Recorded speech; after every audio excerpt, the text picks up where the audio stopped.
Creating bootable device. Good day everyone, I'm Mark Russell Robert. Welcome to today's 30-minute video lesson. Today we will learn a very important technical skill using computer system servicing, IT support and troubleshooting. Creating bootable devices.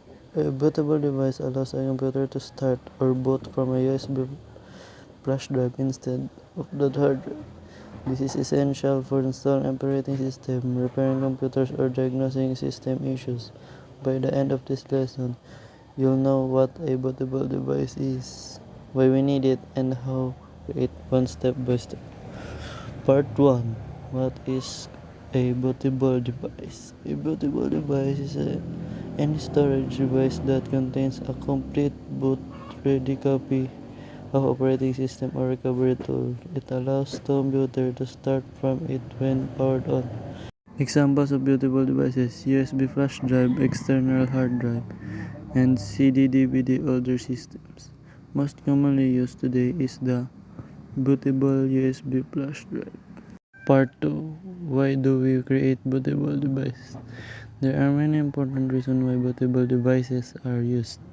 First, installing operating system. Windows 10, 11, Linux, Ubuntu, Debian, Mint, Chrome OS Flex. Number 2. System repair and recovery. Fix damaged bootloaders. Repair corrupted OS. Recover file from non-booting systems. Part 3. Requirements for creating a bootable USB. Before creating a bootable device, we need to prepare the following. Number 1. USB flash drive. At least 8 GB. Windows 10 and 11 requires 8 GB or 16 GB. Number 2. A computer with internet. Number 3. ISO file operating system installer. Examples: Windows ISO, Ubuntu ISO, Chrome OS Flex installer. Number 4. Bootable creation software. Most common and recommended: Rufus, Balena Etcher, Windows Media Creation Tool, NetBooten, Linux. Part 4. Safety and preparation. There are some important reminders when creating bootable USBs.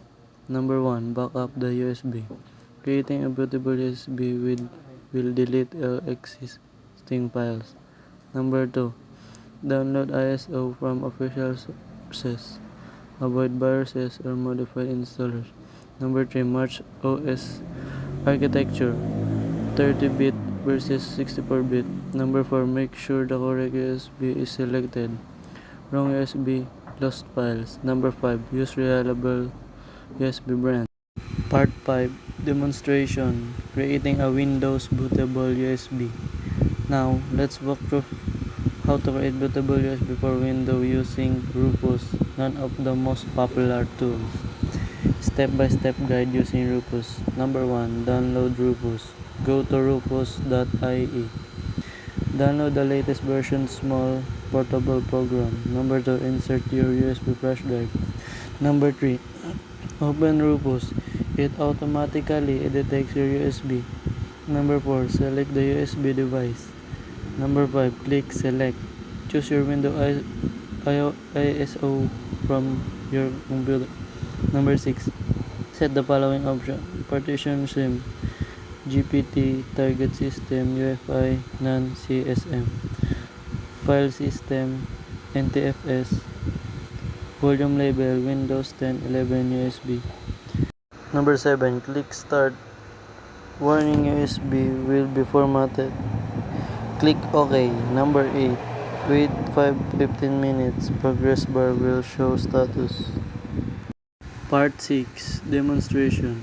Creating a Linux bootable USB. Now, let's create a bootable Linux USB using Balena Etcher, which is simple and beginner friendly. Steps in Etcher. Number 1. Download the Etcher from Balena. Number 2. Insert USB. Number 3. Open Etcher. Number 4. Click Flash from file. Select Linux ISO. Number 5. Click Select Target. Choose USB. Number 6. Click Flash. Number 7. Wait for the process to complete. Part 7. Making the computer boot from USB. Creating a bootable device, you must configure the computer to boot from it. Two common methods. Method 1, boot menu. Press during startup. F12 most common, F11, F8, ESC or DAL depending on motherboard. Choose the USB the menu. Method 2, BIOS UEFI settings. Number 1, start computer. Number 2, press DAL, F2 or ESC to enter BIOS. Number 3, go to boot settings. Number 4, move USB device to priority number 1. Number 5, save and exit. The computer should now boot from the USB installed. Part 8, troubleshooting bootable USB issues. Sometimes the USB may not boot. Here are common problems and solutions. Number 1, USB not detected.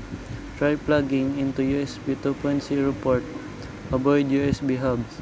Number 2, wrong boot mode.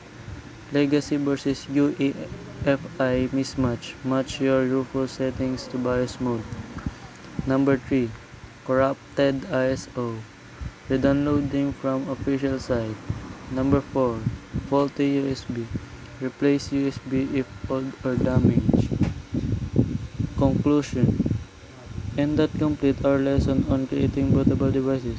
Today, we learned what bootable device is, why we use it, tools and requirements, how to create bootable USB for Windows and Linux, how to boot from USB, common troubleshooting tips.